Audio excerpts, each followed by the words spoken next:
നമസ്കാരം. നമ്മൾ ഒരുപാട് തരത്തിലുള്ള കച്ചവടങ്ങൾ കണ്ടിട്ടുണ്ട്. എന്നാൽ പണം കൊടുത്ത് പണം വാങ്ങുന്ന രീതി എന്ന് പറയുന്നത് അത് യഥാർത്ഥത്തിൽ കാണുക ഇന്ന് കിഴക്കേക്കോട്ടയിലാണ്. ചേട്ടാ, വ്യത്യസ്തമായിട്ടുള്ള ഒരു കച്ചവടം, ഒരുപാട് പണം നിരത്തി വെച്ചിരിക്കുന്നുണ്ട്. എന്താണ് യഥാർത്ഥത്തിൽ സംഭവം? പേര് പറഞ്ഞ് നമുക്ക് തുടങ്ങാം. എന്റെ പേര് നിസാർ. ഞാൻ ഒരു 10-15 വർഷം കൊണ്ട് ഈ കച്ചവടം തുടങ്ങുകയാണ്. ഇതിന്റെ പ്രധാനമായ ഉദ്ദേശം എന്ന് വെച്ചാൽ നാണയ ശേഖരണക്കാരുമായി ബന്ധപ്പെട്ടുള്ള നാണയങ്ങളാണ്.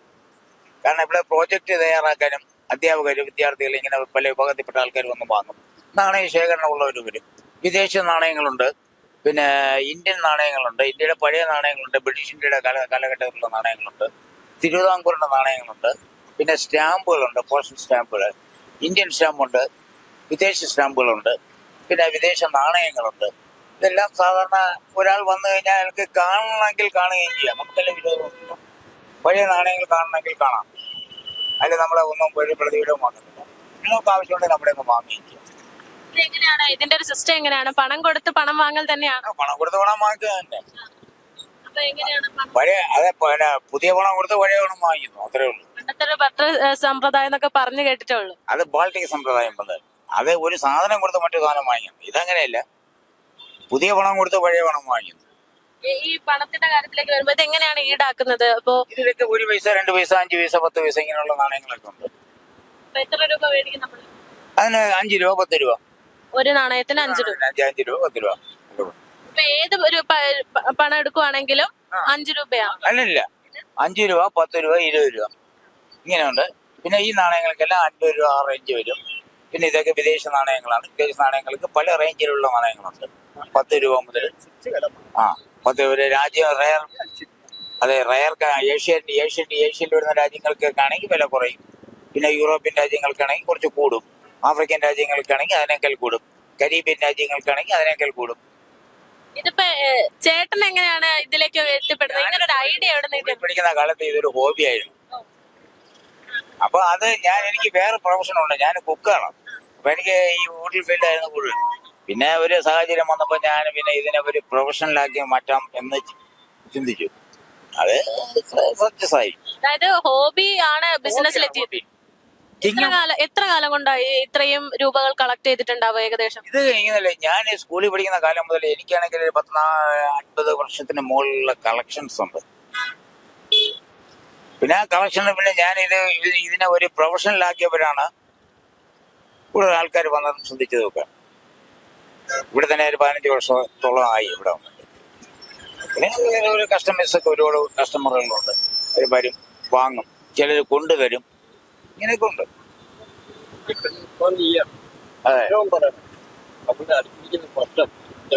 അല്ല, അതിനെ കുറിച്ച് ഇപ്പോൾ നാണയം ഒരാൾ എടുക്കുകയാണെങ്കിൽ നമ്മൾ അതിനെ കുറിച്ച് ഒരു എക്സ്പ്ലനേഷൻ കൊടുക്കും.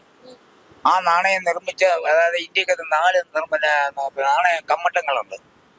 ബോംബെ, ഹൈദരാബാദ്, നോയിഡ, പിന്നെ കൽക്കട്ട.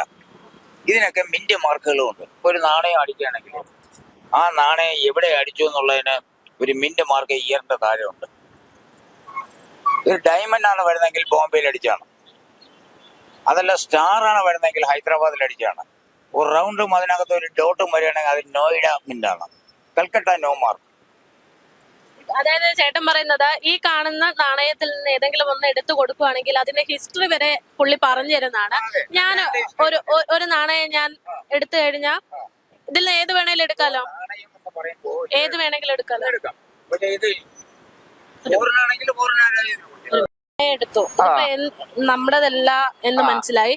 എന്താണ് ഇതിന്റെ ഒരു ഇത് കുവൈറ്റിന്റെ ഒരു നാണയം. കുവൈറ്റ് അവിടുത്തെ പിന്നെ 50 ഫിൽസ് ആണ്. 50 ഫിൽസ് എന്ന് വെച്ചാൽ അവിടുത്തെ ഒരു കുവൈറ്റ് ദിനാറിന്റെ, അത് നമ്മുടെ ഇന്ത്യയിൽ കണക്കൂട്ടി നോക്കിയാൽ 50 പൈസയായിട്ട് വരുള്ളത്. പക്ഷെ ഇത് മണി വാല്യൂ ഉള്ള ഒരു രാജ്യമാണ്. 308 രൂപയോളം ഒരു ദിനാറിന് വിലയുണ്ട് കുവൈറ്റിന്. അപ്പൊ ഇത് വില കൊടുപ്പുള്ള നാണയമാണ്. അപ്പൊ ഇത് എത്ര രൂപയ്ക്ക്? ഒരു 15 രൂപ റേഞ്ചിൽ വരും. പക്ഷെ നമ്മൾ കൊടുക്കുന്ന 10 രൂപയ്ക്ക്. ഇനി വേറെ ഒരു നമ്മളെ ഇന്ത്യയിലെ തന്നെ ഒരു നാണയം എടുത്തു നോക്കാം. ഞാൻ ഇതൊന്നും എടുത്ത് കാണിച്ചു തരാം. വേണ്ടേ? ഓ, ഇത് ഏ ചാനലാണ്. 1 രൂപ. ഇത് നമ്മള് കുറച്ച് നേരത്തെ എടുത്തു. ഇതെന്താ സംഭവം? ഇത് നമ്മുടെ തന്നെയാണോ? ഒരു മിനിറ്റ്. ഇത് ഓട്ടക്കാലന എന്ന് പറയും. ഓട്ടക്കാലന എന്ന് പറയും. ഇതെന്ന് വെച്ചാൽ ഇതാണോ ബ്രിട്ടീഷുകാർ ഇവിടെ ഇറക്കിയതാണ്. 43, 44, 45, 47 ഇത്രയും വർഷങ്ങളിൽ ഇറക്കിയിട്ടുണ്ട്. ഇതിന്റെ പിന്നിൽ ഒരു ചരിത്രം കൂടെ ഉണ്ട്. സെക്കൻഡ് വേൾഡ് വാർ, രണ്ടാം ലോകമായി നടക്കുന്ന സമയത്ത് ചെമ്പിന് ഷോട്ട് വന്നപ്പോ നാണയത്തിൽ ഹോളിട്ട് അടിച്ചു, മെറ്റൽ ലാഭിക്കാൻ വേണ്ടി. ഓ, അങ്ങനെയാണ് ഈ ഹോള് വന്നത്. ഈ കാലണ കയ്യിലില്ലാന്നുള്ള കാലണെന്ന് പറഞ്ഞാൽ ഇത് തന്നെ, ഇതിനാണ് ഉദ്ദേശിക്കുന്നത്. ഒരു ഇതൊക്കെ കേട്ടിട്ടുണ്ട്, ആദ്യമായിട്ടാണ് കാണുന്നത്. ഇതാണ്. പിന്നെ ഇത് ഒരെണ്ണം ഒരെണ്ണം ഇതൊക്കെ നമ്മുടെ നാട്ടില് പ്രചാരത്തിലുണ്ടായിരുന്ന, ബ്രിട്ടീഷ് പീരീഡിൽ ഉണ്ടായിരുന്നതാണ്. ഇതൊക്കെ പണ്ടത്തെ കാലത്ത് ഇന്ത്യയിൽ ഉപയോഗിച്ചിരുന്ന ഒരെണ്ണ.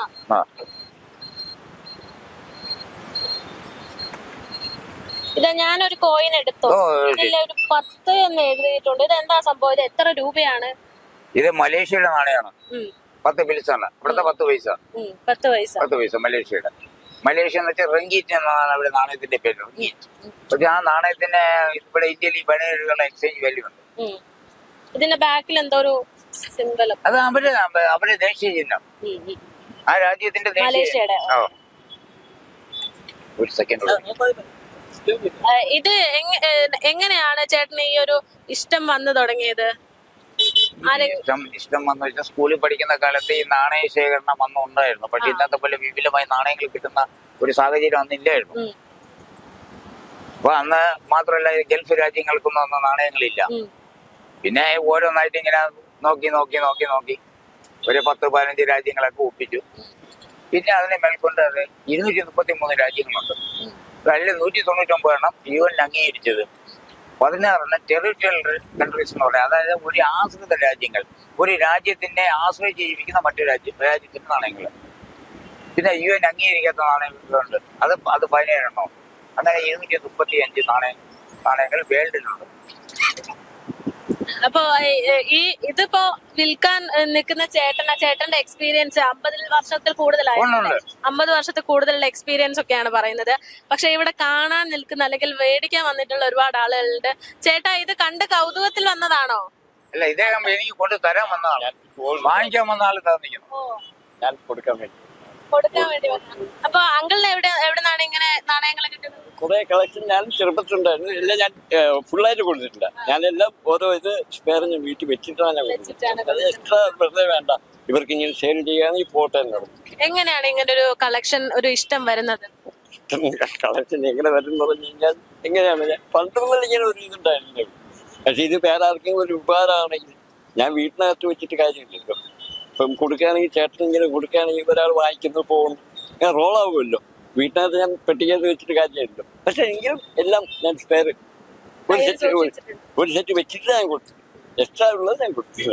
ചേട്ടാ, ഇത് കണ്ട് കൗതുകത്തിൽ വന്നതാണോ അല്ലെങ്കിൽ തിരഞ്ഞുപിടിച്ച് വന്നതാണോ? അല്ലോ, ഞാൻ 78 മുതൽ ഇത് കളക്ഷൻ തുടങ്ങിയത്. SSLCക്ക് പഠിക്കുന്ന കാലഘട്ടത്തില് വീട്ടില് അച്ഛൻ എനിക്ക് 1121 ഒരു $1 രൂപ ഉണ്ടായിരുന്നു. അത് തന്നു എൻ്റെ കയ്യിൽ. മാത്രമല്ല, ഇങ്ങനെ സ്കൂളിൽ പോകുന്നത് കഴിയുമ്പോൾ എന്തെങ്കിലും വാങ്ങുന്നതിന് വേണ്ടി, മിഠായി മറ്റോട്ടോ വാങ്ങുന്നതിന് വേണ്ടി 5 പൈസ 2 പൈസ വെച്ച് തരും. പക്ഷെ എനിക്കത് ചെലവഴിക്കാൻ ഒരു മടിയായിരുന്നു. അതുകൊണ്ട് കൂട്ടി കുടുക്കയിലെന്ന് പറഞ്ഞ ആ സംവിധാനത്തിൽ ഇട്ടുകൊണ്ടിരുന്നു. അത് കുറച്ചു കാലം കഴിഞ്ഞപ്പോൾ അതിൽ പണം കിട്ടിയിട്ടുണ്ട്. പിന്നെ തിരുവിതാംകൂറിന്റെ ഒരു പണം കിട്ടിയിട്ടുണ്ട്, ഒരു കാശ് കിട്ടിയിട്ടുണ്ട്, ചക്കരമുണ്ട്. അന്ന് അച്ഛൻ വീട്ടില് കാശുകളൊക്കെ ഉണ്ടായിരുന്നു. അപ്പൊ അത് എനിക്ക് വെളിയിൽ സ്കൂളിൽ പഠിച്ചിട്ട് തിരുവനന്തപുരം GPO, പഴയ GPO പുളിമൂട് ഉണ്ടായിരുന്നു. അവിടെ സ്റ്റാമ്പാണ് എന്റെ മെയിൻ ആയിട്ടുള്ള ഹോബി. ഇന്ത്യയിൽ ഇന്ന് മുതൽ 47 മുതൽ ഇന്ന് വരെ ഇറങ്ങിയിട്ടുള്ള ഒരു 10 ഫസ്റ്റ് ഡേ കവർ വെച്ച് വായിക്കുള്ള എല്ലാ കവറുകളും എന്റെ കയ്യിലുണ്ട് കളക്ഷൻ. അതിന് പുറമെ തന്നെ ഈ സ്റ്റാമ്പിൽ തന്നെ ഡിഫറൻസ് ആയിട്ട് വരുന്നത്, പിന്നെ എറർ വന്നിട്ടുള്ള ഇതെങ്ങനെ മൊത്തം ഞാൻ കളക്ട് ചെയ്തത്.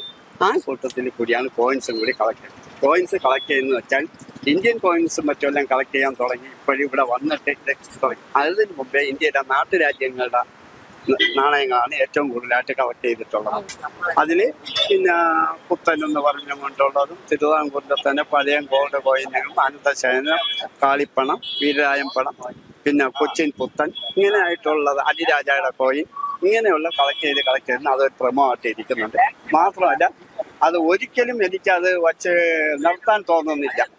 കാരണം ഇത് മുഴിപ്പിക്കാനേ തോന്നുള്ളൂ. എന്നിട്ടും ഒരിടത്തും നമ്മൾ ആയിട്ടില്ല. കാര്യം ഓരോ രാജ്യങ്ങൾ കാണുമ്പോൾ അതിന്റെ കാറ്റലോഗുകളും പലവരിൽ നിന്നുള്ള അറിവുകളും കിട്ടുമ്പോൾ വീണ്ടും വീണ്ടും കളക്ട് ചെയ്തുകൊണ്ടിരിക്കുകയാണ്. ഇതാണ് എനിക്ക്. പിന്നെ ഇവിടെ വരുമ്പോൾ ദിവസം ഇവിടെ വന്നിരുന്നാൽ ഇപ്പൊ റിട്ടയർമെന്റ് ആയി. ഞാൻ യൂണിവേഴ്സിറ്റിയിലാണ് ജോലിയായിരുന്നു. റിട്ടയർ ചെയ്തതിനു ശേഷം ഇവിടെ അമ്പലത്തിൽ വരുന്ന കൂട്ടത്തിൽ പുള്ളിയായിട്ട് കണ്ട് പുള്ളിയിൽ നിന്ന് ഞങ്ങൾ സംസാരിക്കാം. പുതിയ പുതിയ കോയിനെ പറ്റിയുള്ള ഒരുപാട് വിവരങ്ങൾ തിരക്കുകയും പുതിയ കൂട്ടുകാർ വരുമ്പോൾ അവർക്ക് പറഞ്ഞു കൊടുക്കുകയും അവരെ ഇതേപോലെ കൊണ്ടുവരികയാണെങ്കിൽ നല്ലതുണ്ടെങ്കിൽ സെലക്ട് ചെയ്ത് എന്റെ കളക്ഷൻ വലുതാക്കിക്കൊണ്ടിരിക്കുകയാണ്. തമാശക്ക് നമുക്ക് വേണമെങ്കിൽ പറയാം, ഇങ്ങനെയുണ്ടോ പണക്കൊതിയന്മാരെന്ന്. അതായത് അതെ, ഇത്രയും വലിയൊരു കളക്ഷൻ ഞാനും ആദ്യമായിട്ടാണ് കാണുന്നത്. പണ്ടൊക്കെ എനിക്കും ഉണ്ടായിരുന്നു ഈ കളക്ഷൻ. കുറച്ചൊക്കെ തൊട്ട് എന്റെ കയ്യിലുണ്ട്, പക്ഷെ ഇത്രത്തോളം ഒന്നും എന്തായാലും വരൂല. എന്തായാലും വളരെ സന്തോഷം. ഈ സമുദ്രത്തിൽ ഇറങ്ങിയത് മതിയാ, നമുക്ക് ഒന്നും തെരഞ്ഞെടുക്കാൻ പറ്റില്ല. ഒരുപാട് അടിത്തട്ടിൽ ഒരുപാട് ഒളിഞ്ഞു കിടക്കുകയാണ്. അതിനെ തെരഞ്ഞെടുത്ത് ഒരു ഓർഡർ ബേസിൽ കൊണ്ടുവരുന്നതാണ് ഈ ഹോബിയുടെ ഏറ്റവും വലിയ ഇത്. പിന്നെ ഇതിൽ വന്നാൽ മറ്റുള്ള അനാവശ്യമായിട്ടുള്ള ചെലവുകളോ മറ്റേതൊന്നും നമുക്ക് ചെലവില്ല. മാത്രമല്ല ലോകത്തുള്ള രാജ്യങ്ങളെ പറ്റിയുള്ള എല്ലാ വിവരങ്ങളും ഈ ഒരു നാണയത്തിൽ നിന്ന് നമുക്ക് കിട്ടും. ഇപ്പൊ ഇദ്ദേഹം പറഞ്ഞ നമ്മൾ മലേഷ്യൻ നാണയം എന്ന് പറയുന്നേ ഉള്ളൂ. അത് എടുക്കുമ്പോൾ ആ നാണയത്തിന്റെ പേര്, ഇന്ത്യൻ നാണയമായിട്ടുള്ള വിലയിൽ വരുന്ന താരതമ്യം, ഇതൊക്കെ അറിയാൻ പറ്റും. പിന്നെ അതിന്റെ ഭൂപടത്തിൽ എവിടെയാണ് അതിന്റെ ലൊക്കേഷൻ എവിടെയായിട്ടാണ് വരുന്നത്, ഇതൊക്കെ നമുക്ക് അറിയാൻ പറ്റും. പിന്നെ ഓരോ നാണയം എടുക്കുമ്പോൾ അതിൽ തന്നെ 2 നാണയങ്ങളുണ്ട് അതിലെ ടൈപ്പ്. അതായത് സാധാരണ ഇഷ്യൂ ഉണ്ട്, കമ്മമറേറ്റീവ് എന്ന് പറഞ്ഞത്. അതായത് സ്പെഷ്യലായിട്ട് നമുക്ക് ഇതിൽ ഇഷ്യൂ ചെയ്യുന്ന ചില സാധനങ്ങളും ഉണ്ട്. അതായത് മഹാമാരുത, ബേഡ്സിൻ്റെത്, ഫിഷിൻ്റെത്, ഈ അവരുടെ ചില പ്രത്യേക വാർഷികത്തിന് വേണ്ടി ഇറക്കണം. ആ നാണയങ്ങൾ കളക്ട് ചെയ്യാന്ന് പറഞ്ഞാൽ അത് ഇതിന്റെ വളരെയധികം വില മൂല്യമുള്ളതാണ്. ഇന്ത്യയിൽ തന്നെ ഇപ്പൊ ഇങ്ങനെ ഇറങ്ങി സാധാരണ 1 രൂപയിൽ തന്നെ 1-2 കോയിനുകൾ, 2 രൂപയുടെ ഒരു കോയിനുകൾ എല്ലാം ഇറങ്ങിയിട്ട് ഈ കോയിനെല്ലാം മാർക്കറ്റ് റേറ്റിന്റെ ആയിട്ട് ഫേസ് വാല്യൂന്റെ ആയിട്ട് 10 ഇരട്ടി കൊടുത്തെങ്കിലേ കിട്ടുള്ളൂ. 2000 ഒരു സയൻസ് കോൺഗ്രസ് ഒരു 5 രൂപയുടെ ഒരു കോയിൻ ഇറങ്ങിയിട്ടുണ്ട്. ആ 5 രൂപയാണ് ഫേസ് വാല്യൂ ഗവൺമെന്റ് ഇറക്കിയത്. പക്ഷെ ഇന്നത്തെ വില വന്നിട്ട് 2000 രൂപയിൽ അടുപ്പിച്ച് നിൽക്കുകയാണ്. പക്ഷെ സാധനം കിട്ടാൻ വളരെ ബുദ്ധിമുട്ടാണ്. ഏറ്റവും കൂടുതൽ പ്രൈസ് കിട്ടാൻ സാധ്യതയുള്ള ഒരു കോയിൻ ഏതാ അങ്ങനെ നോക്കുകയാണെങ്കിൽ? അങ്ങനെയായിട്ട് നമുക്കൊരു പ്രത്യേകിച്ച് അങ്ങനെ ഒരു കോയിനായിട്ട് പറയാൻ പറ്റില്ല. ഈ ഇത്രയും കോയിൻ, ഈ കമ്മമറേറ്റീവ് എന്ന് പറയുന്നത്, പിന്നെ ചില ഇയറിലെ ചില കോയിൻ കിട്ടാൻ നമുക്ക് ബുദ്ധിമുട്ട്. 1970 1 രൂപ, അതിന് ഇന്നത്തെ വില എന്ന് പറഞ്ഞാൽ വളരെയധികം കൂടുതലാണ്. അതേപോലെ 1934 ജോർജ് 5 ഒരു കോയിൻ അറിയാം, 1 റുപ്പി. അത് ആനയുടെ ഇതും കൂടിയായിട്ടുള്ള ചിക്കുറുപ്പി എന്ന് പറയും. അതിൽ ഒരു കോയിൻ ഇന്ന് വന്നിട്ട് 75,000 രൂപയാണ് വില. സിൽവർ പീസ് ആണെങ്കിൽ പോലും 12 ഗ്രാം വെയിറ്റ് ഉണ്ടെങ്കിലും ആ നാണയത്തിന് ഇന്നത്തെ വില അതാണ്. ശരി, ഇതൊക്കെ പണ്ടത്തെ കാലത്ത് രാജാക്കന്മാരുടെ ബ്രിട്ടീഷ് അമ്പലങ്ങളിൽ കയറുന്നതിന് അന്ന് ഒരു ടോക്കൺ സിസ്റ്റം സമ്പ്രദായം ഏർപ്പാടുണ്ടായിരുന്നു. ആ പീരീഡിൽ അടിച്ച കോയിൻ. പക്ഷെ അതിനെ തുടർന്ന് ഇപ്പോൾ പ്രൈവറ്റ് ആയിട്ട് ചിലവർ കോയിനുകൾ അടിക്കുന്നുണ്ട്. ഇത് പൂജ കോയിൻസ് എന്നാണ് ഇതിനെ പറയുന്നത്. കാര്യം വീടുകളിൽ തറക്കല്ലിടുന്നതിനോ വീട്ടിനകത്ത് വല്ലം വെച്ച് പൂജിക്കുന്നതിനോ വേണ്ടി ഹിന്ദു ദൈവങ്ങളുടെ അടിസ്ഥാനപ്പെടുത്തിക്കൊണ്ട് അവരിറക്കണം. ഉണ്ട്, ഹനുമാനുണ്ട്, ശ്രീരാമനുണ്ട്, ശ്രീകൃഷ്ണനുണ്ട്. ഇങ്ങനെ ഇതിന്റെ പൂജാ കോയിൻസ് എന്ന് പറഞ്ഞുകൊണ്ട് ഇറക്കിയിട്ടുണ്ട്. ഇതിന്റെ ഒറിജിനൽ കോയിനും ഉണ്ട്, പക്ഷെ അതൊന്നും ഇപ്പൊ നമുക്ക് കിട്ടാൻ നിവൃത്തിയില്ല. പഴയ കോയിനുകൾ, ഇതിന്റെ പൂജാ കോയിൻസ് മിനിമം 250, 300, 400 രൂപ വെച്ചാണ് ഇതിന്റെ ഒറിജിനൽ വില. ഇത് ഏറ്റവും കൂടുതൽ ഉപയോഗിക്കുന്ന ഇപ്പൊ വാങ്ങുന്നത് ഈ ആസാമിൽ നിന്ന് വരുന്നത്, ബംഗാളിൽ നിന്ന് വരുന്നത്, അവരെ കാളി പൂജയ്ക്കെല്ലാം വേണ്ടിയുള്ള ശ്രീരാമൻ്റെത്, ഹനുമാൻ്റെത് അവർ പേഴ്സിൽ വെക്കാൻ വേണ്ടി ഇങ്ങനത്തെ ഈ കോയിനും കൂടി അവർ കളക്ട് ചെയ്യുന്നുണ്ട്. ഇതെന്താ സംഭവം? ഇത് 1 പൈസയുടെ, ഇത് 1 പൈസ, നമ്മുടെ പഴയ പണ്ടത്തെ 1 പൈസ. ഇത് 2 ടൈപ്പ് ഉണ്ട്, കോപ്പറും ഉണ്ട്, ഇത് ബ്രാസും ഉണ്ട്. 1963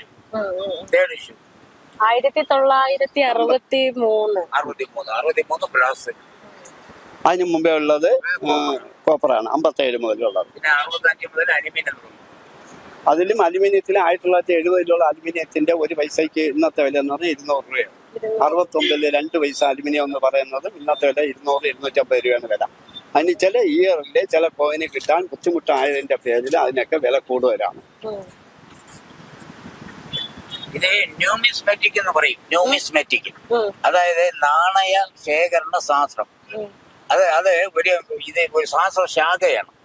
കാരണം എന്ന് പറഞ്ഞാല് ഒരു നാണയത്തെ കാണുമ്പോൾ ആ നാണയത്തിന്റെ വലിപ്പം, അത് നിർമ്മിച്ചിരിക്കുന്ന ലോകം, ആ ഭരണാധികാരിയുടെ അപ്പുറത്തുള്ള കാര്യം വെച്ച് നോക്കുകയാണെങ്കിൽ ആ രാജ്യത്തിന്റെ എക്കോണമി, അതായത് സാമ്പത്തിക ശാസ്ത്രം മനസ്സിലാക്കാൻ സാധിക്കും. ആദ്യം ഗോൾഡിലടിക്കും, പിന്നെ സിൽവറിലടിക്കും, പിന്നെ അത് നിക്കലിലടിക്കും, പിന്നെ കോപ്പറിലടിക്കും, അവസാനം അലൂമിനിയത്തിൽ ഒന്നിക്കും. എന്റെ കയ്യിലുള്ളത് 1 സെന്റ്. 1 സെന്റ് അമേരിക്കയുടെ 1 സെന്റാണ്. അപ്പൊ ഇതിലൊന്നും ഇയർ 2011. അപ്പൊ അത് എബ്രഹാം ലിങ്കന്റെ ആണ്. ഒരു സൈഡിലെ തലയും പറഞ്ഞാൽ എബ്രഹാം ലിങ്കനാണ്. അപ്പൊ ഇതിന്റെ പ്രത്യേകത എന്താ? ഏതെന്നാണ് ഈ കോയിന്റെ 1 സെന്റിന്റെ? 1 സെന്റ് അമേരിക്കയുടെ ഏറ്റവും $1 മുകളിലൊന്നും. പിന്നെ ഞങ്ങൾക്ക് വേറെ ഒരു പേന എന്ന് പറയുന്ന ഒരു സംഘടന ഉണ്ട്, ഫിലാറ്റലിക് ആൻഡ് ന്യൂമിസ്മെറ്റിക് അസോസിയേഷൻ എന്ന് പറയുന്ന ഒരു സംഘടന ഉണ്ട് നമുക്ക്. ആ സംഘടനയിൽ നമ്മളെല്ലാം മെമ്പറാണ്. ഞാൻ ലൈഫ് ടൈം മെമ്പറാണ്. അദ്ദേഹവും ആക്കുകയാണ്. അദ്ദേഹത്തിന്റെ മാത്രമല്ല, നാണയത്തിന്റെ പുറമെ അദ്ദേഹം സ്റ്റാമ്പുമായി ബന്ധപ്പെട്ട ഒരു വ്യക്തിയും കൂടെ. ഏത് കാർഡിന് ഏത് കാലഘട്ടത്തിൽ ഇറക്കിയെന്ന് പറഞ്ഞാൽ ബൈഹാർട്ടാണ് ഇവിടെ പറഞ്ഞു തരും. ഇത് ഇയറും റിലീസിംഗ് ഡേറ്റും അത്ര ബൈഹാർട്ടുള്ള വ്യക്തിയാണ്.